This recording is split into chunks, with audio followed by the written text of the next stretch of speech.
Hello traders, good morning. இன்றைக்கி நம்மளோட வீடியோவில் நம்ம நேத்தோட மார்க்கெட் அனாலிசிஸ் தான் பார்க்க போகிறோம். நேற்று எனக்கு கொஞ்சம் பர்சனல் ஒர்க் இருந்ததுனால வீடியோ ரெக்கார்ட் பண்ண முடியல. ஸோ இப்போ காலையில் 5 மணிக்கு தான் ரெக்கார்ட் பண்ணிகிட்ருக்கேன். ஸோ நேற்று ஈரான் அமெரிக்கா நடுவில் மறுபடியும் சண்டே ஆரம்பிச்சிட்டாங்க. தொடர்ந்து 4 நாளாக சண்டை போடாமல் இருந்தவங்க ஒரு சின்ன அமைதிக்கான ஒரு சிக்னல் இருக்குன்னு பார்த்தோம்னா அதை கெடுத்து விட்டுட்டாங்க. ஸோ அதனோட விளைவாக பார்த்தீங்கன்னா சண்டே ஸ்டார்ட் பண்ணிட்டாங்க. ஈவன் இன்னைக்கு விடியற் காலையில் கூட மறுபடியும் அட்டாக்ஸ் நடந்திருக்கு. அண்ட் இது இப்படி இருக்கும்போது நேற்று எஃப்ஓஎம்சியோட மீட்டிங்கோட அவுட்கம் வந்துருச்சு. ஸோ அந்த அவுட்கம் நியூட்ரலாக தான் இருக்குது. இருந்தாலும் அதில் ஒரு நெகட்டிவான விஷயம் இருக்கிறதுனால மார்க்கெட்டுக்கு கிளியராக சிக்னல் வரல, ஏறுது இறங்குதுன்ற மாதிரி இருக்குது. ஸோ அதை பற்றி டீட்டெயில்டாக பேசிடுவோம். அண்ட் ரெண்டாவது செக்மெண்ட்டில் நம்மளோட இந்திய பொருளாதாரத்தை பற்றின சில செய்திகள் இருக்குது, அதை பற்றி பார்த்துருவோம். அண்ட் மூணாவது செக்மெண்ட்டில் நம்மளோட போஸ்ட் மார்க்கெட் அனாலிசிஸ் இருக்குது, அதை பற்றி பார்த்துருவோம். அண்ட் நாலாவது செக்மெண்ட்டில் ஸ்டாக்ஸ் வித் நியூஸ் 35 கம்பெனிஸ் பற்றின செய்திகள் இருக்குது, அதையும் பார்த்துருவோம். அண்ட் இந்த வீடியோ பாருங்கள். இந்த வீடியோவில் இருக்கக்கூடிய தகவல்கள் உங்களோட ட்ரேடிங் ஆர் இன்வெஸ்டிங் யூஸ்ஃபுல்லாக இருக்குன்னு உங்களுக்கு தோணுச்சுன்னா இந்த வீடியோக்கு ஒரு லைக் கொடுங்க. அண்ட் இந்த வீடியோ பற்றின உங்களோட கருத்துக்களை கீழே கமெண்ட்ஸில் பதிவிடுங்க, நானும் பார்த்து தெரிஞ்சுக்கிறேன். இப்போ வீடியோக்குள்ளே போகலாம். என்னென்னா 4 நாளாகவே ஈரான் மேலே அமெரிக்கா தாக்குதல் பண்ணல, பதிலுக்கு ஈரானும் அட்டாக்ஸ் ஸ்டாப் பண்ணி வச்சுருந்தாங்க. அண்ட் ஏன்னா வெள்ளிக்கிழமை ஈவினிங்லேருந்தே சனிக்கிழமை ஈவினிங்லேருந்தே பார்த்தோம்னா ஓமனும் ஈரானும் பேச்சுவார்த்தையில் ஈடுபட்டு இருக்காங்க. இந்த ஜாயிண்ட் ஃப்ரேம் ஒர்க்கை பற்றி தொடர்ந்து பேச்சுவார்த்தை பண்ணதில் நேற்று நமக்கு சில விஷயங்கள் வெளியே வந்தது. மலாக்கா ஸ்டேட்டில் எப்படி இந்தோனேஷியா, மலேசியா, சிங்கப்பூர்லாம் சேர்ந்து ஒரு ஜாயிண்ட் ஃப்ரேம் ஒர்க் வச்சுருக்காங்களோ அந்த மாதிரி வச்சுக்கலாம். வாலண்டரி பேசிஸில் நம்ம கொடுத்தா போதும், கண்டிப்பாக நீங்கள் டோல் கொடுத்தே ஆகணும், இல்லை நீங்கள் கொடுக்கணும்னு விருப்பப்பட்டால் கொடுக்கலாம் அப்படின்ற மாதிரி கொண்டு வரலாம்னு சொல்லிட்டு பேசியிருக்காங்க. இதுக்கு ஈரானும் ஓமனும் சேர்ந்து அதை கண்ட்ரோல் பண்ணணும் அப்படின்றதா பிளான். ஆனால் ஈரான் என்ன சொல்கிறாங்கன்னா, இல்லை ஸ்டேட் ஆஃப் ஹார்முஸில் கம்ப்ளீட் கண்ட்ரோல் எங்களுக்கே வேணும்னு சொல்லிட்டு கேட்குறாங்க. இதுக்கு யாருமே ஒத்துக்கல, ஓமன் ஒத்துக்கல, மீடியேட்டர்ஸ் ஒத்துக்கல, அமெரிக்கா ஒத்துக்கல. ஸோ இந்த மாதிரி ஒத்துக்காத உடனே ஈரான் அட்டாக்ஸ் ஸ்டார்ட் பண்ணுறாங்க ஜோர்டன் மேலே. ஜோர்டனோட மிலிட்ரி பேசஸ் மேலே, அங்கே சென்காமோட ஹெட் குவார்ட்டர்ஸ் மேலெல்லாம் அட்டாக்கை ஸ்டார்ட் பண்ணுறாங்க. ஸோ இதுக்கு பதில் தாக்குதல் அமெரிக்காவை பண்ணுறாங்க.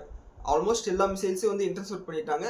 ஸோ இதுக்கு பதில் தாக்குதல் அமெரிக்கா ஈரான் மேலே பண்ணாமல் நம்ம முந்தானத்து வீடியோலேயே பார்த்துருந்தோம், சவுதி அரேபியா மேலே ஈராக்லேருந்து பார்த்தீங்கன்னா அட்டாக்ஸ் இருக்கு, ட்ரோன் அட்டாக் இருக்கு. ஹவுதிஸ் போரை நிறுத்திட்டாங்க. இருந்தாலும் ஈராக் நடத்திட்டு இருக்காங்க. ஈராக்கில் இருக்கக்கூடிய ஈரானோட ப்ராக்சிஸ் நடத்திட்டு இருக்காங்கன்னு சொல்லிட்டு பார்த்தோம். அவங்களோட குடியிருப்புகள் மேலே, அவங்களோட இருப்பிடங்கள் மேலே தாக்குதல் நடத்திருக்காங்க. இதில் 4 IRGC மெம்பர்ஸ் கொல்லப்பட்டதா ஈரான் பார்த்தீங்கன்னா டிக்ளேர் பண்ணியிருக்காங்க. ஸோ இந்த தாக்குதலுக்கு ஈராக்கோட இறையாண்மையை பாதிக்கிற விஷயம் அப்படின்னு சொல்லியிருக்காங்க. இவங்க இன்னொரு நாட்டுக்குள்ளார ஆள் அனுப்பி அங்கேருந்து தாக்குதல் பண்ணுவாங்களா? பதிலுக்கு இவங்க தாக்குதல் பண்ணால் அந்த நாட்டோட இறையாண்மை பாதிக்கப்படுதுன்னு இவங்க சொல்லுவாங்களாம். இது என்ன கான்செப்ட்னு தெரியல. ஸோ இது இப்படி இருக்கும்போது மேக்ஸிமம் இந்த பேச்சுவார்த்தை முடிஞ்சிருச்சு. இப்போ மறுபடியும் அட்டாக் பண்ணுற ஸ்டேஜுக்கு 2 பேருமே வந்துட்டாங்க, ஈரானும் சரி அமெரிக்காவும் சரி. இவர் பிரசிடென்ட் ட்ரம்ப் கூட நேற்று ஈவினிங் 6 மணிக்கு அந்த மாதிரி தான் ஒரு ஸ்டேட்மெண்ட் பண்ணியிருக்காரு. இருந்தாலும் கூட மீடியேட்டர்ஸ் இன்னுமே பேச்சுவார்த்தை போயிட்டு தான் இருக்குது. எப்படியாவது நாங்கள் இந்த எம்ஓயுக்கான அடித்தளத்தை ஏற்படுத்திடுவோம்னு சொல்லிட்டு நம்பிக்கையோடு பேசிகிட்டு இருக்காங்க. ஸோ வெயிட் பண்ணி தான் பார்க்கணும். இதெல்லாம் இப்படி இருக்கும்போது ஒரு 2 நாளாக அமைதியாக இருந்த ஹவுதிஸ் மறுபடியும் சவுதி அரேபியாவோட ஒரு ஆயில் டேங்கரை அடிச்சிருக்காங்க. அண்ட் இதே சமயத்தில் சைனா ஹவுதிஸ் கிட்ட பேசியிருக்காங்க, எங்களோட கப்பல்களை மட்டும் போக அனுமதிங்க அப்படின்னு சொல்லிட்டு. அண்ட் இப்போ ஹவுதிஸும் இந்த ரெட் சி யூஸ் பண்ணுறதுக்கு காசு வாங்கலாமா அப்படின்ற ஐடியாவில் இருக்கிறதா ஒரு தகவல் வருது. மொத்தத்தில் கச்சா அம்பச்சான்னு பண்ணிட்டாங்க இந்த கல்ஃபில். இதனோட விளைவாக என்ன ஆகும்னா, இந்த மிடில் ஈஸ்டில் யாருமே பார்த்தீங்கன்னா இனிமேல் ஃப்ரீயாக வியாபாரம் பண்ண முடியாது அப்படின்ற ஒரு சூழ்நிலை அமெரிக்காவும் ஈரானும் சேர்ந்து உருவாக்கிட்டாங்க. ஸோ இது எங்கே போய் முடிய போகுதுன்னு தெரியல. அண்ட் இது இப்படி இருக்கும்போது க்ரூட் ஆயிலோட விலை $82 வரைக்கும் போச்சு 2 நாள் முன்னாடி, நேற்றெல்லாம். ஆனால் இப்போ மறுபடியும் $85-87 வரைக்கும் போயிடுச்சு. இவன் நேற்று இன்ட்ரெஸ்ட் ரேட்டை ஏற்றலை அப்படின்னு ஒரு விஷயம் வந்தால் கூட, இப்போ அமெரிக்கா ஈரான் மேலே மறுபடியும் தாக்குதல் பண்ணுறது, ஈரான் மறுபடியும் அமெரிக்கா மேலே தாக்குதல் பண்ணுறதுன்னு சொல்லிட்டு ஃபஸ்ட்டு ஸ்கொயர் 1க்கு வந்ததுனால மறுபடியும் க்ரூட் ஆயிலோட விலை ஏறி இருக்குது. ஸோ அதுவும் நம்மளோட மார்க்கெட் பாதிக்கக்கூடிய ஒரு செய்தி தான். அண்ட் இது இப்படி இருக்கும்போது ஸ்ட்ரெயிட் ஆஃப் ஹார்முஸில் ஈரான் 3 கப்பல்களை நிறுத்தியிருக்காங்க. அண்ட் வழக்கம் போலே கிட்டத்தட்ட ஈரானுக்கு சைனாலேருந்து 400 மிசைல்ஸ் இருக்குது. அதாவது இந்த 400 மிசைலும் பார்த்தீங்கன்னா ஏர் டிஃபென்ஸ் மிசைல். இப்போ கையிலேயே வச்சுட்டு ஒரு ஃப்ளைட்டு போதுன்னா அதை தாக்கலாம். அந்த மாதிரி மிசைல்ஸ் டெலிவரி எடுக்க போகிறாங்க அப்படின்னு சொல்லிட்டு சில ரிப்போர்ட்ஸ் சொல்கிறாங்க. அண்ட் இதெல்லாம் இப்படி இருக்கும்போது நம்மளோட எஃப்ஓஎம்சி மீட்டிங் வந்தோம்னா அதுதான் மேஜர் இதுவாக இருக்குது. இந்த எஃப்ஓஎம்சி மீட்டிங்கில் கெவின் வாஷ் பேச ஆரம்பிச்சிட்டாரு. அதில் என்ன சொன்னார்னா, ரேட் ஹைக் பண்ணலை, ரேட்டை அதே மாதிரி தான் நாங்கள் மெயின்டைன் பண்ணுறோம், 3.5% 3.25% மெயின்டைன் பண்ணுறோம்னு சொல்லிட்டாங்க. ஆனால் விஷயம் என்னென்னா, இந்த ஃபெடரல் ரிசர்வ்ல இருக்கக்கூடிய 12 பிரசிடென்ட்டில் 9 பேர் வந்து ரேட் ஹைக் பண்ண வேணாம்னு சொல்லிட்டாங்க. ஆனால் 3 பேர் வந்து ரேட் ஹைக் பண்ணணும், அப்போ தான் நம்ம இன்ஃப்ளேஷனை கட்டுப்படுத்த முடியும்னு சொல்லியிருக்காங்க. ஸோ இது வந்து மிகப்பெரிய ஒரு முரண்பாடாக பார்க்கப்படுது. இது ஒரு விதமான ஒரு அன்சர்டனிட்டியாக மார்க்கெட்டுக்கு உண்டாக்குது. ஒருவேளை அடுத்த முறை ரேட் ஹைக் பண்ணிடுவாங்களோன்னு சொல்லிட்டு. ஸோ அதனால் என்னதான் ரேட் ஹைக் பண்ணலைன்னு சொல்லிட்டு முதல்ல சொன்னதுனால மார்க்கெட் ரேலி ஆனாலும் ஈவன் நம்மளோட கிஃப்ட் நிஃப்டி கூட 100 பாயிண்ட் ரேலி ஆச்சு. கோல்டு ப்ரைஸஸ் $4100 போச்சு. அண்டு ஃபெடரல் ரிசர்வோட இந்த மீட்டிங்கோட அவுட்கம் வெளியே வந்ததுக்கப்புறம் இந்த மாதிரி வந்து மறுபடியும் மார்க்கெட் ஒரு செல் ஆஃப். ஆனால் இப்போ காலையில் 5 மணிக்கு வந்து மறுபடியும் கோல்டு ப்ரைஸஸ் $4080. கிட்டத்தட்ட நேற்று நம்மளோட மார்க்கெட் க்ளோசிங் வந்து பார்த்தா ஒரு 1.5% அளவுக்கு அதிகமாக இருக்குது கோல்டு ப்ரைஸஸ். அண்ட் நம்மளோட நிஃப்டி வந்து கிஃப்ட் நிஃப்டி வந்து இன்னும் ஒரு அரை மணி நேரம் கழிச்சு தான் வந்து ட்ரேட் ஆக ஆரம்பிக்கும். அதனோட பொசிஷன் நம்ம பேசிடுவோம். அண்ட் ஈரானோட ஃபாரின் மினிஸ்டர் இந்த உக்ரைனுக்கும் ரஷ்யாவுக்கும் ஈரானுக்கும் நடுவில் ஒரு பஞ்சாயத்து போட்டிருக்கு இல்லையா, அதுக்கு வந்து ஒரு முற்றுப்புள்ளி வச்சுட்டார் சக்ஸஸ்ஃபுல்லி. என்னன்னா ஈரானோட ஃபாரின் மினிஸ்டர் வந்து அங்கே உக்ரைனோட ஃபாரின் மினிஸ்டர் கிட்ட பேசியிருக்காரு. நாங்கள் ஈரானோட கப்பலை அட்டாக் பண்ணது வந்து எதிர்பாராமல் நடந்த ஒரு விபத்து. ஸோ இதுக்கு வந்து கண்டிப்பாக நாங்கள் எஸ்கலேஷன் பண்ணணுன்றதுக்காக பண்ணலன்னு சொல்லிட்டு உக்ரைனோட ஃபாரின் மினிஸ்டர் பேசியிருக்காரு. சரி, நாங்களும் வந்து எஸ்கலேஷன் பண்ணணும்னு நினைக்கல, ஆனால் இதுக்கு மேலே ஏதாவது அட்டாக் பண்ணிங்கன்னா நாங்கள் சும்மா இருக்க மாட்டோம். இப்போ அட்டாக் பண்ணதுக்கான டேமேஜஸ்க்கு நீங்கள் வந்து நஷ்டஈடு கொடுத்துதான் ஆகணும்னு சொல்லிட்டு ஈரான் தரப்புலேருந்து சொல்லியிருக்காங்க. ஸோ இது வந்து அந்த பஞ்சாயத்தோட ஒரு அவுட்கமாக இருக்குது. அண்ட் நேற்று பிரசிடென்ட் ட்ரம்ப்பை வந்து பிரசிடென்ட் ஜெலன்ஸ்கியும் சரி பிரைம் மினிஸ்டர் நெத்தன்யாவும் வந்து பார்த்தீங்கன்னா ஒயிட் ஹவுஸில் பேசியிருக்காங்க. 2 பேருமே வந்து ரஷ்யா போர் ஒரு பக்கம் போயிட்டு இருக்கு, இந்த பக்கம் ஈரான் ஒரு போர் போயிட்டு இருக்கு. இந்த சமயத்தில் போய் பார்த்தது முக்கியமான விஷயமா பார்க்கப்படுது. அண்ட் பெருசாக வந்து எந்த அறிவிப்பும் வரல, பேச்சுவார்த்தை நல்லா போச்சு அப்படின்ற ஒரு சில ஸ்டேட்மெண்ட் மட்டும் வந்திருக்கு. அண்ட் இதே சமயத்தில் ஈரான் வந்து பல்வேறு நாடுகள்கிட்ட பேசிகிட்டு இருக்காங்க, அதையும் நம்ம மறுக்கிறதுக்கு இல்லை.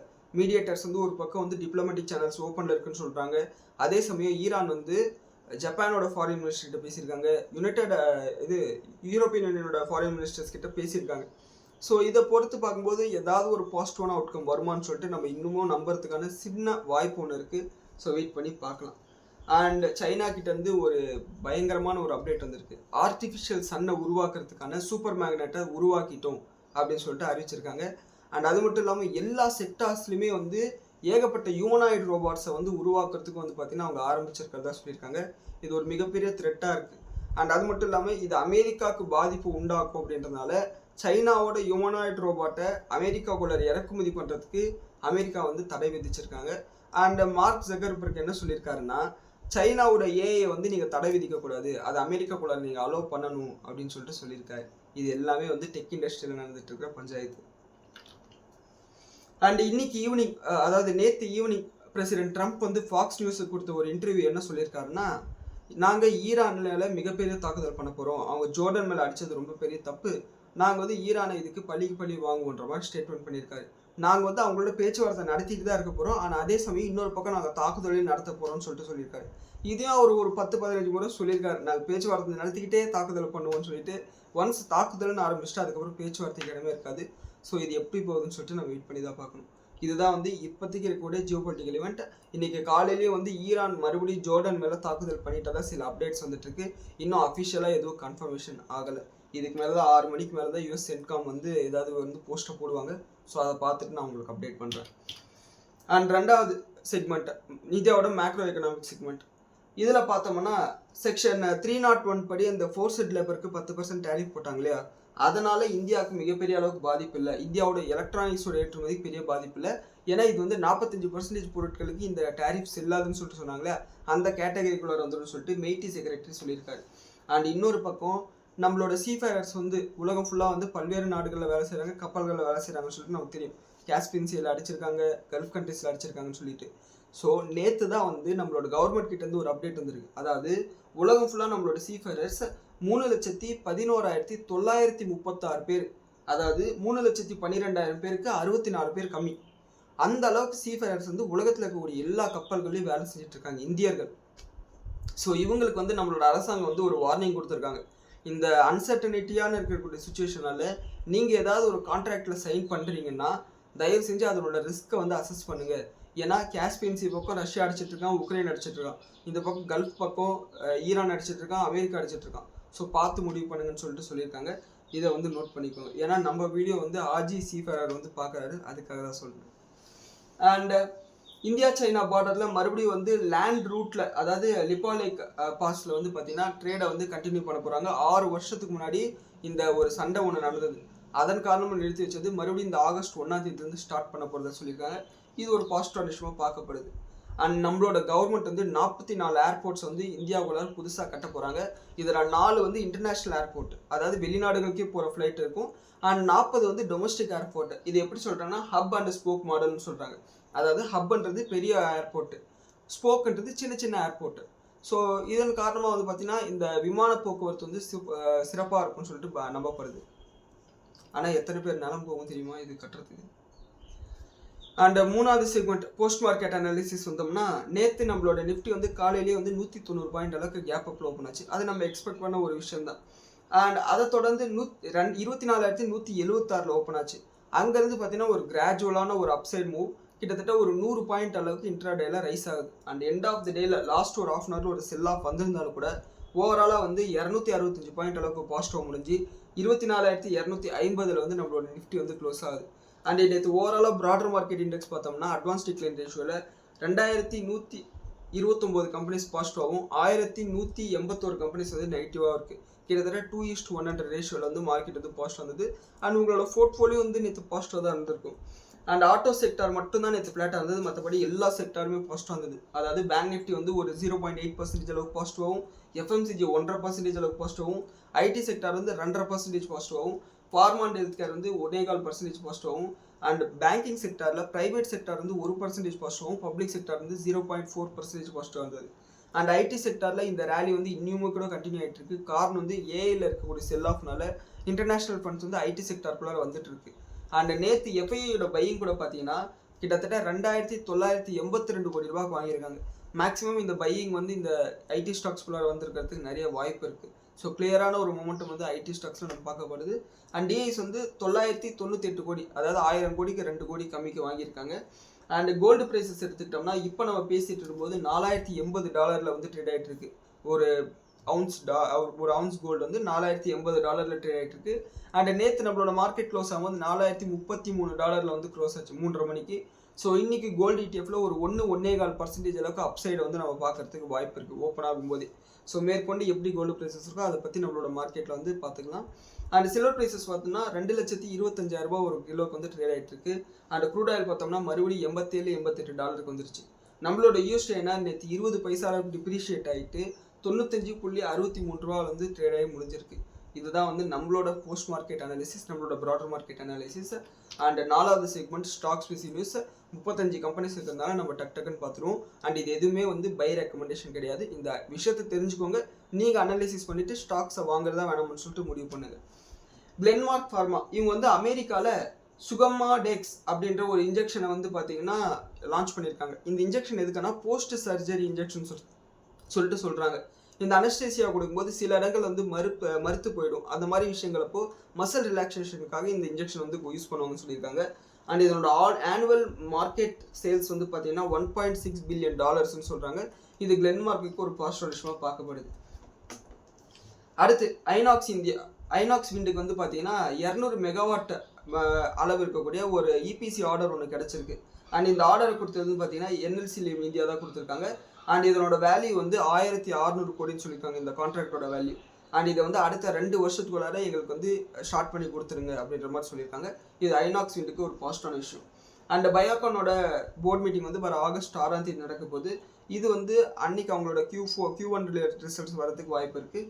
அண்ட் அவங்களுக்கு கனடாவில் பயோசிமிலருக்கான ஒரு அப்ரூவல் கிடைச்சிருக்கு. அதாவது எசின்டெக் அப்படின்ன கூட ஆட்டோ இம்யூன் டிசீஸ்க்கு யூஸ் பண்ணக்கூடிய ஆட்டோ இன்ஜெக்டர் பென். அதாவது இந்த ஆட்டோ இம்யூன் டிசீஸ்ன்றது என்னென்னா நம்மளோட இன்டர்னல் ஆர்கன்ஸை வந்து ஒரு ஆன்டிஜெனாக நினச்சிக்கிட்டு நம்மளோட ஆன்டிபாடிஸ் வந்து ப்ரிப்பேர் பண்ண ஆரம்பிக்கும். ஸோ இதன் காரணமாக வந்து பார்த்தீங்கன்னா அவங்களோட ஆர்கன்ஸை அவங்களே வந்து டிஸ்ட்ராய் பண்ணுற மாதிரி இதை சப்ரஸ் பண்ணுறதுக்காக ஆன்டி இம்யூன் வந்து பார்த்தீங்கன்னா ட்ரக்ஸை கொடுப்பாங்க. இதை பேஷண்ட்ஸ் வந்து கிளினிக்கு ஹாஸ்பிட்டலுக்கு வந்து போட வேண்டிய அவசியம் இல்லை. இந்த பெண் வச்சு அவங்களே வந்து செலுத்திக்கலாம். இது ஒரு பாசிட்டிவ் விஷயமாக பார்க்கக்கூடியது. இது வந்து ஒரு பயோசிமிலர், அதாவது எக்ஸாக்டான ட்ரக் மாதிரியே இவங்க ஒரு ட்ரக்கை உருவாக்குவாங்க. அதுக்கான அப்ரூவல் வந்து கனடா கொடுத்துருக்கு. இது ஒரு பாசிட்டிவ் விஷயமாக பார்க்கப்படுது பயோகானுக்கு. அண்ட் அடுத்து வருண் பிவரேஜஸோட Q1 நம்பர்ஸ் வந்து முந்தானத்து நம்ம பார்த்துருந்தோம். அண்ட் ரிசல்ட் நல்லா வந்திருந்தா கூட ஒரு செல் ஆஃப் வந்து ஸ்டாக்ல இருந்தது. ஆனால் நேற்று வந்து ரெக்கவர் ஆயிருக்கு ஷேர் ப்ரைஸ். காரணம் என்னன்னா ரிசல்ட் நல்லா தான் வந்திருந்தது. அண்ட் இருந்தாலும் கூட மார்க்கெட் வந்து கேம்போ கோலாவாக இருக்கட்டும், அடுத்து இந்த வெயில் காலம் முடிஞ்சிருச்சு, இப்போ எப்படி இருக்க போகுது சேல்ஸ்ன்ற ஒரு பயத்தினால அடிச்சிருக்காங்க. நேற்று வந்து மேனேஜ்மெண்ட்டோட கான்ஃபரன்ஸ் கால் கொடுத்துருக்காங்க. அதில் கைடன்ஸ் வந்து சூப்பராக கொடுத்துருக்காங்க. எங்களுக்கு வந்து லாங் டேர்ம் க்ரோத்துக்கான பொட்டன்ஷியல் அப்படியே தான் இருக்குது. நாங்கள் எல்லா செக்மெண்ட்லேயும் வந்து க்ரோத் ஆகும்னு சொல்லிட்டு நினைக்கிறோம். அண்ட் அது மட்டும் இல்லாமல் எபிட்டா மார்ஜின் வந்து இதே மாதிரி தான் நாங்கள் மெயின்டைன் பண்ணுவோம்னு சொல்லியிருக்காங்க. ரொம்ப முக்கியமாக எங்களோட யூட்டிலைசேஷன் கெப்பாசிட்டி வந்து அதிகரிச்சுட்டே போயிட்டு இருக்கு அப்படின்ட்டு சொல்லியிருக்காங்க. இந்த மாதிரி ஒரு பாசிட்டிவான ஒரு கைடன்ஸ் கொடுத்ததுனால இன்னைக்கு வந்து அதாவது நேற்று வந்து ஷேர் ப்ரைஸ் வந்து ரெக்கவர் இருக்குது. இதை நோட் பண்ணிக்கோங்க. அண்ட் அடுத்து ஹாப்பியஸ்ட் மைண்ட் இவங்களோட கைடன்ஸும் கொடுத்துருக்காங்க. ரெவன்யூ கைடன்ஸாக வந்து 12.5% கொடுத்துருக்காங்க இந்த நிதியாண்டுக்கு. இது வந்து ஒரு சூப்பரான கைடன்ஸ் தான். அண்ட் அது மட்டும் இல்லாமல் இந்த கைடன்ஸோட டார்கெட் வந்து Q3 Q4 இருக்கக்கூடிய கான்ட்ராக்ட்ஸ் இன்க்ளூட் பண்ணி தான் நாங்கள் கொடுக்குறோம். அப்படின்னா என்ன அர்த்தம்னா Q2லேயே வந்து அந்த ரிசல்ட் வந்து எதிர்பார்க்காதீங்கன்னு சொல்லிட்டு அர்த்தம். ஸோ இதை வந்து ஹாப்பியஸ்ட் மைண்டோட ஷேர் ஹோல்டர்ஸ் நோட் பண்ணிக்கோங்க. அடுத்து லார்சன் டியூப்ரோட ஷேர் ப்ரைஸ் வந்து இன்னைக்கு 2.5% அளவுக்கு இன்க்ரீஸ் ஆயிருக்கு. காரணம் வந்து இவங்களுக்கு வந்து 5000 10,000 கோடி ரூபா மதிப்புள்ள ஆர்டர் கிடைச்சிருக்கு. அண்ட் இந்த ஆர்டர் கொடுத்தது வந்து பார்த்தீங்கன்னா குவைத் ஆயில் கம்பெனி. அண்ட் என்ன ஆர்டர்னு பார்த்தோம்னா இந்த குவைத் ஆயில் கம்பெனியோட எண்ணெய் ஸ்டோரேஜ் பண்ணுறதுக்கு கிட்டத்தட்ட 6,18,000 பேரல்ஸ் ஸ்டோர் பண்ணுற மாதிரி 6 டேங்கரை வந்து கட்டி கொடுக்க போகிறாங்க. ஸோ இது வந்து இவங்களுக்கு ஒரு பாசிட்டிவ்னஸ் இருக்குது. அண்ட் அது மட்டும் இல்லாமல் சில பைப்லைன்ஸ் வந்து இன்ஸ்டால் பண்ணி கொடுக்கணும். அதாவது க்ரூடை ஸ்டோர் பண்ணி வைக்கிற இடத்துலேருந்து எக்ஸ்போர்ட் பண்ணுற இடத்துக்கு வரையும், அதாவது கப்பல் வரையும் வந்து பைப்லைன் வந்து செட் பண்ணி கொடுக்கணும்னு சொல்லியிருக்காங்க. இது வந்து லார்சன் டியூப்ரோக்கு ஒரு பாசிட்டிவ் விஷயமாக பார்க்கப்படுது. அண்ட் நேற்று வந்து 15,000 கோடி ரூபா மதிப்புள்ள ஒரு ஆர்டர் கிடைச்சது வந்து மார்க் பண்ண வேண்டிய ஒரு விஷயம். அண்ட் அடுத்து கார்ட்ரேட் டெக் இவங்களோட நெட் ப்ராஃபிட் வந்து 51 கோடியாக வந்து டிக்ளேர் பண்ணியிருக்காங்க. அண்ட் இயர் ஆன் இயர் பேசிஸில் வந்து இது கிட்டத்தட்ட 20% அளவுக்கு அதிகரிச்சிருக்கு. அண்ட் ரெவன்யூ வந்து இன்க்ரீஸ் ஆயிருக்கு, மார்ஜினும் இன்க்ரீஸ் ஆயிருக்கு. இது ஓரளவுக்கு நல்ல ரிசல்ட்னே சொல்லிட்டு பார்க்கலாம். அதாவது கைடன்ஸை விட இவங்களோட ப்ராஃபிட் வந்து அதிகமாக இன்க்ரீஸ் ஆயிருக்கு. அண்ட் தங்கமேல் ஜுவல்லர்ஸ் இவங்களோட ஷேர் ப்ரைஸ் வந்து நேற்று கிட்டத்தட்ட 10% அளவுக்கு லோயர் சர்க்யூட் அடிச்சது. ஸோ இதனால தான் வந்து ஒரு கம்பெனி ஹையர் வேல்யூவேஷனில் போகும்போது அதில் ப்ராஃபிட் புக் பண்ணணும்னு சொல்கிறது. நேற்று நிறைய பேர் வந்து ட்ராப் ஆகிருப்பீங்க. மேபி இன்னைக்காவது ஷேர் ப்ரைஸ் லோயர் சர்க்யூட்டில் லாக் ஆகுதுன்னு சொல்லிட்டு நம்ம நம்புவோம். இந்த அளவுக்கு வந்து ஷேர் ப்ரைஸ் விழுந்தது காரணம் என்னென்னா ப்ராஃபிட் இன்க்ரீஸ் ஆன மாதிரி தெரிஞ்சாலும் மார்ஜினில் ஒரு ஸ்லைட் ப்ரெஷர் இருக்குது. அண்ட் அது மட்டும் இல்லாமல் சேம் ஸ்டோர் சேல்ஸ் க்ரோத் வந்து குறைஞ்சிருக்கு. அதாவது போன குவார்ட்டரில் வந்து 72% அளவுக்கு க்ரோத் காமிச்சாங்க. இந்த குவார்ட்டர் வந்து வெறும் 44% தான் க்ரோத் காமிச்சிருக்காங்க. ஒரு ஸ்லோ டவுன் வந்து பார்க்க முடியுது ஜுவல்லரி சேல்ஸில். ஸோ அதனோட விளைவாக வந்து பார்த்தீங்கன்னா ஷேர் ப்ரைஸ் வந்து அடிச்சிருக்காங்க. ஸோ இது எக்ஸ்பெக்ட் பண்ண ஒரு ரிசல்ட் தான். ஏன்னா வந்து நடுவில் வந்து நம்மளோட பிரைம் மினிஸ்டர் வந்து கோல்டை வாங்க வேணாம்னு சொன்னார். அதுக்கப்புறம் வந்து கோல்டு சேல்ஸ் வந்து பயங்கரமாக விழுந்தது. ஆனால் இருந்தாலும் கூட இப்போ தங்கத்தினோட விலை விழுந்ததுனால மறுபடியும் வந்து சேல்ஸ் அதிகமாகும்னு சொல்லிட்டு ஒரு நம்பிக்கையில் வந்து ஷேர் ப்ரைஸ் ஏற்றுனாங்க. அது கல்யாணம் இருக்கட்டும், தங்கமயிலாக இருக்கட்டும், ஒரு நல்ல ரேலியை பார்த்தோம். ஒரே ஒரு 15 நாளுக்குள்ளார எல்லா கம்பெனியிலும் வந்து பயங்கரமாக ஏற்றத்தை பார்த்தோம்.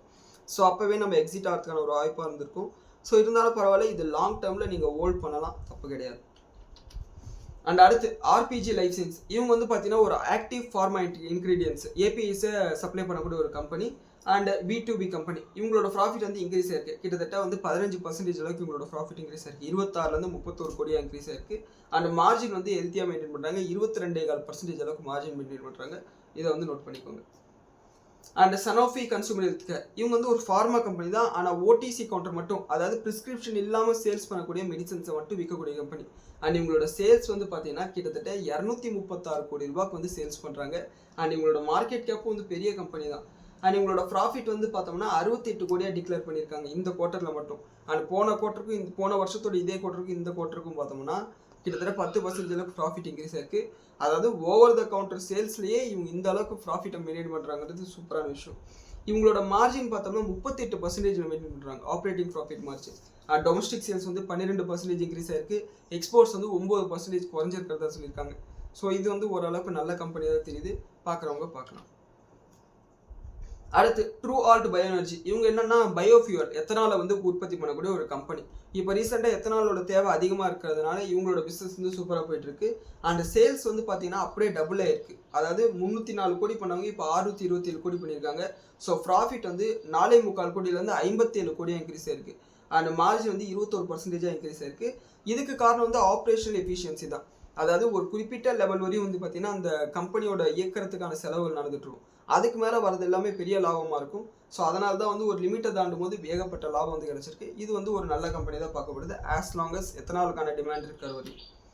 அண்ட் அடுத்து AGI கிரீன் பேக் இவங்களுக்கும் வந்து பார்த்தீங்கன்னா ஒரு நல்ல ரிசல்ட் தான் கொடுத்துருக்காங்க. அண்ட் அதனோட காரணமாக வந்து இன்னைக்கு வந்து ஷேர் ப்ரைஸ் ஏறி இருக்கு. இவங்க வந்து பார்த்தீங்கன்னா ஒரு பேக்கிங் ப்ராடக்ட்டை மேனுஃபேக்சர் பண்ணக்கூடிய கம்பெனி. அதாவது பேக்கிங் ப்ராடக்ட்டை மேனுஃபேக்சர் பண்ணக்கூடிய கம்பெனி 4,600 கோடி ரூபா மார்க்கெட் கேப் இந்த அளவுக்கு ப்ராஃபிட் பண்ணுவாங்கன்றது ஒரு ஆச்சரியமாக இருக்குது. என்னென்னா 99 கோடி ப்ராஃபிட்டை டிக்ளேர் பண்ணியிருக்காங்க.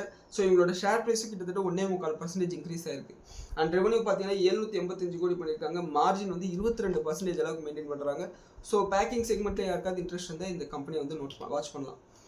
அண்ட் ஒரு கம்பெனி வந்து நேற்று 110 ரூபா டிவிடெண்ட் வந்து அனௌன்ஸ் பண்ணியிருக்காங்க. அதாவது இது வந்து ஒரு ஸ்மால் கேப் ஐடி கம்பெனி. அதாவது இந்த மாதிரி நிறைய சின்ன சின்ன ஐடி கம்பெனிஸ் இருக்குது, அவங்ககிட்ட ஏகப்பட்ட கேஷ் இருக்குது, நல்ல டிவிடெண்டும் கொடுக்குறாங்க.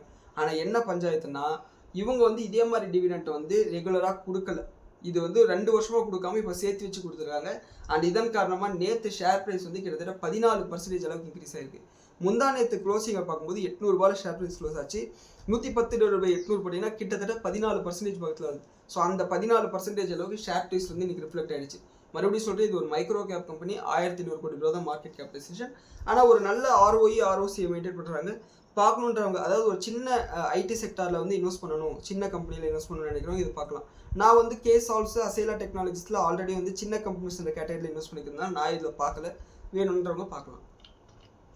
ஆனால் அதே சமயம் வர குவார்ட்டர்லேயும் வந்து வர வருஷங்களையும் டிவிடெண்ட் கொடுப்பாங்கன்றது கேரண்டி இல்லை. ஏன்னா வந்து டிவிடெண்ட் வந்து இர்ரெகுலராக கொடுக்குறாங்க, அதையும் நோட் பண்ணிக்கோங்க.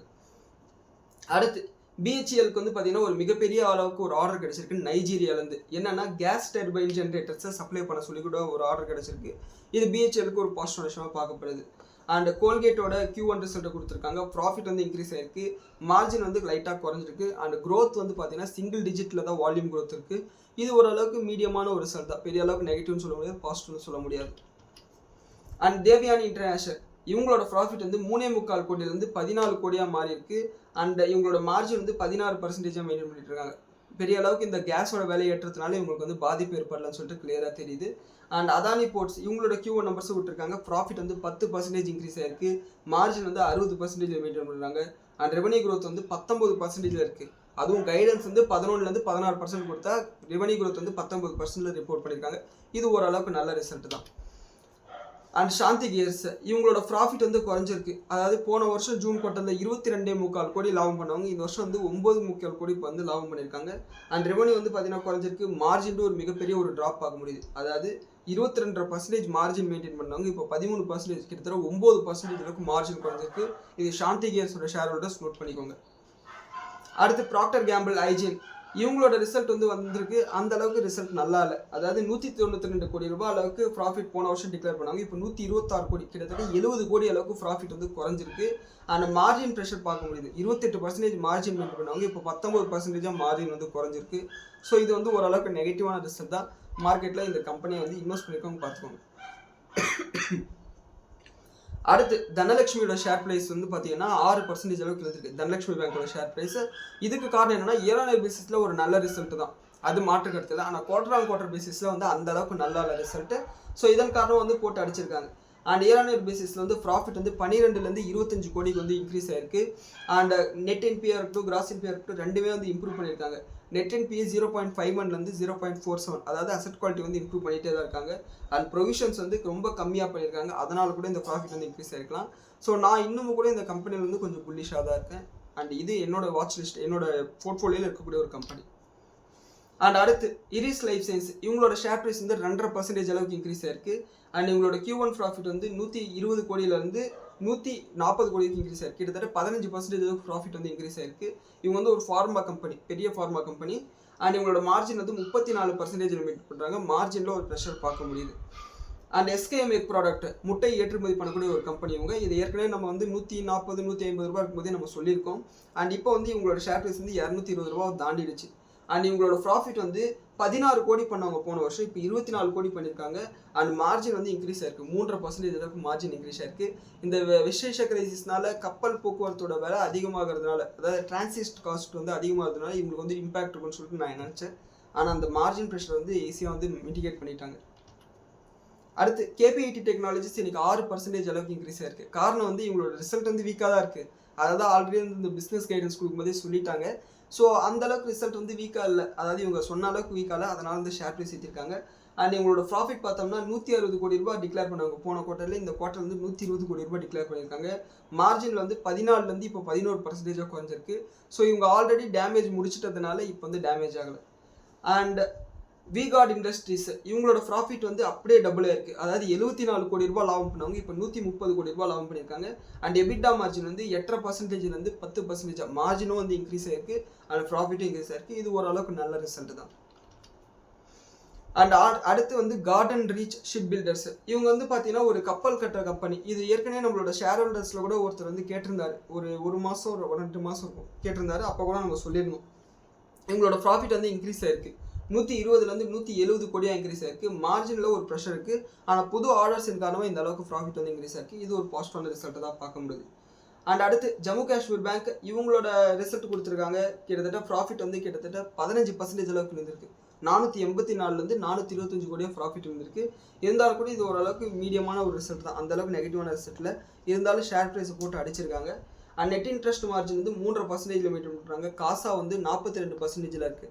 இவங்களோட ப்ராஃபிட் குறைஞ்சதுக்கு இன்னொரு காரணம் என்னென்னா இந்த காசா டெபாசிட்ஸோட அளவு குறைஞ்சது தான். என்னென்னா 45% காசா டெபாசிட் இருந்தது, இப்போ 42% மாதிரி இருக்குது. அண்ட் அசட் குவாலிட்டி வந்து இம்ப்ரூவ் பண்ணிட்டு தான் வராங்க. நெட் என்பி வந்து 0.64லேருந்து 0.6க்கு வந்து மாற்றிருக்காங்க. ஸோ இது வந்து புக் வேலிக்கு ரொம்ப க்ளோஸாக வந்து ட்ரேட் ஆகிட்டு இருக்கு. வேணும்னா பாருங்கள். அடுத்து இடல்பர்க் சிமெண்ட் எல்லா சிமெண்ட் கம்பெனியில் இருக்கக்கூடிய அதே பேட்டர்ன் தான். இவங்களுக்கும் வந்து மார்ஜின் ப்ரெஷர், அதனால் வந்து ப்ராஃபிட் குறைஞ்சிருக்கு. அதாவது 48 கோடியிலேருந்து 30 கோடியாக ப்ராஃபிட் குறைஞ்சிருக்கு. அண்ட் 15%லேருந்து 10% வந்து மார்ஜின் வந்து குறைஞ்சிருக்கு. ஸோ இது வந்து எதிர்பார்த்த ஒரு ரிசல்ட் தான். அண்ட் அடுத்து சைமா எஸ்டிஎஸோட ப்ராஃபிட் வந்து அப்படியே டபுளாக இருக்குது. 49 கோடியிலேருந்து 100 கோடியாக வந்து ப்ராஃபிட் இன்க்ரீஸ் ஆயிருக்கு. மார்ஜின் வந்து 10% அப்படியே மெயின்டைன் பண்ணிட்டு இருக்காங்க. இது ஓரளவுக்கு நல்ல ரிசல்ட் தான். இன்னைக்கு கூட ஷேர் ப்ரைஸில் வந்து ரிஃப்ளெக்ஷன் இருக்கிறதுக்கு வாய்ப்பு இருக்குது. அண்ட் அடுத்து இன்னைக்கு நேற்று மார்க்கெட் முடிஞ்சதுக்கப்புறம் வேதாந்தா அண்ட் ஆயில் கேஸோட ரிசல்ட் வந்து விட்டுருந்தாங்க. இதில் Q1 ரிசல்ட் பார்த்தோம்னா போன வருஷத்துக்கு இந்த வருஷத்துக்கு வந்து லாஸ் வந்து ரிப்போர்ட் பண்ணியிருந்தாங்க. போன வருஷம் லாஸ் ரிப்போர்ட் பண்ணி இந்த வருஷம் 945 crores வந்து ப்ராஃபிட் புக் பண்ணியிருக்காங்க. இந்த வேதாந்தில் இருக்கக்கூடிய டிமர்ஜான பிஸ்னஸ் வந்து இன்னும் ஒரு 2-3 குவார்ட்டர் போகணும். அப்போ தான் நம்மளுக்கு எக்ஸாக்டான பொசிஷன் என்னன்னு சொல்லிட்டு தெரியும். ஏன்னா இப்போ தான் டிமர்ஜ் ஆனதுனால இந்த ஃபினான்ஷியல் எப்படி கேல்குலேட் பண்ணாங்கன்றது நமக்கு புரியாது. ஸோ அதனால தான் சொல்கிறேன். அண்ட் ப்ராஃபிட் வந்து இன்க்ரீஸ் ஆனதாக காமிச்சிருக்காங்க. ஈவன் வேதாந்தா அயன் அண்ட் ஸ்டீலும் வந்து ப்ராஃபிட் இன்க்ரீஸ் ஆனதாக காமிச்சிருக்காங்க. கிட்டத்தட்ட 122 கோடி அளவுக்கு ப்ராஃபிட்னு சொல்லியிருக்காங்க. இதில் நம்ம பார்க்க வேண்டியது என்னன்னா மார்ஜின். வேதாந்தா ஆயில் அண்ட் கேஸில் வந்து மார்ஜின் ப்ரெஷர் இருக்குது. என்னதான் க்ரூட் ஆயில் ஏறினாலும் கூட 34லேருந்து 32% குறைஞ்சிருக்கு. அண்ட் வேதாந்தா அயன் அண்ட் ஸ்டீல்லையும் வந்து பார்த்தீங்கன்னா 16லேருந்து 15% வந்து மார்ஜின் வந்து குறைஞ்சிருக்கு. இதை வந்து நோட் பண்ணிக்கோங்க. அண்ட் அடுத்து பஜாஜ் ஹவுசிங் ஃபைனான்ஸ் இவங்களோட ப்ராஃபிட் வந்து இன்க்ரீஸ் ஆயிருக்கு. 583 கோடி ரூபா ப்ராஃபிட் டிக்ளேர் பண்ணாங்க. போன வருஷத்துக்கு வந்து 720 கோடி ரூபா அளவுக்கு ப்ராஃபிட் புக் பண்ணியிருக்காங்க. அண்ட் ரெவன்யூ வந்து பார்த்தீங்கன்னா இன்க்ரீஸ் ஆயிருக்கு. என்னன்னா இப்பயும் கூட இந்த கம்பெனி வந்து ஹைலி ஓவர் வேல்யூட் தான். வெயிட் பண்ணுங்க, சான்ஸ் கிடைக்கும் போது வாங்கிக்கலாம். அண்ட் அடுத்து டாபர் இந்தியா இவங்களோட ரிசல்ட் வந்து ஓரளவுக்கு நல்லா தான் இருக்குது. அதாவது சேல்ஸ் குரோத் ஆயிருக்கு, மார்ஜினில் ப்ரெஷர் இல்லை, ப்ராஃபிட்டும் குரோத் ஆயிருக்கு. மற்ற எஃப்எம்சிஜியோடு இவங்க வந்து ஓரளவுக்கு நல்ல ரிசல்ட் தான் கொடுத்துருக்காங்க. ஸோ மேரிக்கோவும் ஒரு நல்ல ரிசல்ட் கொடுக்கறதுக்கு வாய்ப்பு இருக்குது. ஏன்னா மேரிக்கோ இவங்க கிட்டத்தட்ட ஒரே மாதிரியான பேட்டர்ன் தான் இருப்பாங்க. இன்னொன்று இந்த தேங்காயோட விலையெல்லாம் குறைஞ்சதுனால மேரிக்கோவோட மார்ஜின் ப்ரெஷரும் வந்து குறைஞ்சிருக்கும். மார்ஜினும் இன்க்ரீஸ் ஆகிறதுக்கு வாய்ப்பு இருக்குது. ஸோ வெயிட் பண்ணி பார்க்கலாம். அண்ட் இவங்களோட ப்ராஃபிட் வந்தோம்னா 510 கோடி ரூபா போன வருஷம் பண்ணவங்க இப்போ 591 கோடி, கிட்டத்தட்ட 19% அளவுக்கு 18% அளவுக்கு ப்ராஃபிட் வந்து இன்க்ரீஸ் ஆயிருக்கு. அண்ட் மார்ஜின் வந்து பார்த்தோம்னா 19% அளவுக்கு மெயின்டைன் பண்ணுறாங்க. இது ஓரளவுக்கு நல்ல ரிசல்ட் தான். அண்ட் அடுத்து எம்டார் டெக் இவங்களோட ப்ராஃபிட் வந்து மார்க்கெட் முடிஞ்சதுக்கப்புறம் தான் ரிசல்ட் கொடுத்துருக்காங்க. ஸோ இன்னைக்கு வந்து ரிஃப்ளெக்ஷன் இருக்கிறதுக்கு வாய்ப்பு இருக்குது. 11 கோடி லாபம் பண்ணவங்க இப்போ 51 கோடியாக லாபம் பண்ணியிருக்காங்க. நேற்று இவங்களோட ஷேர் ப்ரைஸ் வந்து நெகட்டிவாக இருந்தது. அண்ட் ரெவன்யூ வந்து பார்த்தீங்கன்னா அப்படியே டபுள் ஆயிருக்கு. 150லேருந்து 360 கோடியாக வந்து இன்க்ரீஸ் ஆயிருக்கு. மார்ஜின் வந்து இன்க்ரீஸ் ஆயிருக்கு. 18லேருந்து 24% வந்து இன்க்ரீஸ் ஆயிருக்கு. அண்ட் இவங்களோட ஷேர் ப்ரைஸ் இருந்ததுக்கு முக்கியமான காரணம் இண்டஸ்ட்ரியில் இருக்கக்கூடிய ஒரு செல் ஆஃப் தான். ஸோ இன்னைக்கு இந்த ரிசல்ட் காரணமாக இது ஏறுறதுக்கு வாய்ப்பு இருக்குது. ஏன்னா நேற்று விழுந்ததுனால அந்த ரிகவரியோட இதுவும் இருக்கிறதுக்கு வாய்ப்பு இருக்குது. அண்ட் அடுத்து ஃபோர்ஸ் மோட்டார் இவங்க வந்து பார்த்தீங்கன்னா இந்த மல்டி எக்யூப்மெண்ட் வண்டியெல்லாம் பார்த்தீங்கன்னா இந்த நெல்லாக இருக்கிறது அந்த மாதிரி வண்டி பார்த்தீங்கன்னா அந்த மாதிரி வண்டியை வந்து சப்ளை பண்ணக்கூடிய ஒரு கம்பெனி, உற்பத்தி பண்ணக்கூடிய ஒரு கம்பெனி. இவங்களோட ப்ராஃபிட் இன்க்ரீஸ் ஆயிருக்கு. 176லேருந்து 220 கோடியாக வந்து ப்ராஃபிட் இன்க்ரீஸ் ஆயிருக்கு. மார்ஜினில் ஒரு ப்ரெஷர் இருந்தால் கூட சேல்ஸ் இன்க்ரீஸ் ஆனதால் அது வந்து மிட்டிகேட் பண்ணியிருக்காங்க. இது ஓரளவுக்கு மீடியமான ஒரு ரிசல்ட் தான். And last result Karnataka bank ஒரு சூப்பரான ரிசல்ட் கொடுத்துருக்காங்க. இவங்களோட ப்ராஃபிட் வந்து 290 கோடியிலேருந்து 420 கோடியாக இன்க்ரீஸ் ஆயிருக்கு. அண்ட் அசட் குவாலிட்டி நல்லா இருக்குது, நெட் இன்ட்ரெஸ்ட் மார்ஜின் நல்லா இருக்குது, நெட் இன்ட்ரெஸ்ட் இன்கம் நல்லா இருக்குது, ரெவன்யூ இன்க்ரீஸ் ஆயிருக்கு. அசட் குவாலிட்டி வந்து பார்த்தீங்கன்னா லைட்டாக வந்து இம்ப்ரூவ் பண்ணியிருக்காங்க. அதாவது 2.78லேருந்து 2.58க்கு GNP வந்து கிராஸ் என்பி வந்து இம்ப்ரூவ் பண்ணியிருக்காங்க. அண்ட் நெட் என்பி வந்து 0.98லேருந்து 0.87க்கு வந்து இம்ப்ரூவ் பண்ணியிருக்காங்க. அண்ட் இன்னும் கொஞ்ச நேரத்தில் ஒரு 10 நிமிஷத்தில் வந்து பார்த்தீங்கன்னா கிஃப்ட் நிஃப்டி ஓப்பன் ஆகிடும். அதை நம்மளோட வாட்ஸ்அப் சேனலில் வந்து நான் ரிப்போர்ட் பண்ணுறேன். ஸோ இன்றைக்கான மார்க்கெட் அனாலிசிஸ் இதுதான். அண்ட் இப்போ நம்ம பேசிகிட்டு இருக்கும்போது கோல்டு ப்ரைஸஸ் பார்த்தோம்னா $4070 வந்துருச்சு மறுபடியும். அண்ட் க்ரூட் ஆயில் பார்த்தோம்னா $88 வந்துருச்சு. ஸோ மறுபடியும் இந்த யூஎஸ் ஈரானோட டென்ஷன், ஃபெடரல் ரிசர்வோட ஆக்கிஷ் ஸ்டேட்மெண்ட் இது எல்லாத்திலும் காரணமாக வந்து பார்த்தீங்கன்னா ஒரு செல் ஆஃப் வந்து பார்க்க முடியுது. ஸோ வெயிட் பண்ணி பார்க்கலாம் இன்றைக்கி நம்மளோட மார்க்கெட் எப்படி இருக்குன்னு சொல்லிட்டு. அண்ட் இந்த எஃப்ஓஎம்சி மீட்டிங் முடிஞ்சதுனால ட்ரம்ப் மறுபடியும் வந்து ஈரான் மேலே மிகப்பெரிய தாக்குதல் நடத்துறதுக்கு வாய்ப்பு இருக்குது. ஸோ அதுக்கும் நம்ம ரெடியாக தான் இருக்கணும். ஸோ இந்த வீடியோவை உங்களோட மார்க்கெட்டுக்கான விஷயமாக வந்து நீங்கள் பயன்படுத்திக்கோங்க. அண்ட் இந்த வீடியோ பற்றி உங்களோட கருத்துக்களை கீழே கமெண்ட்டில் சொல்லுங்கள். நன்றி, வணக்கம்.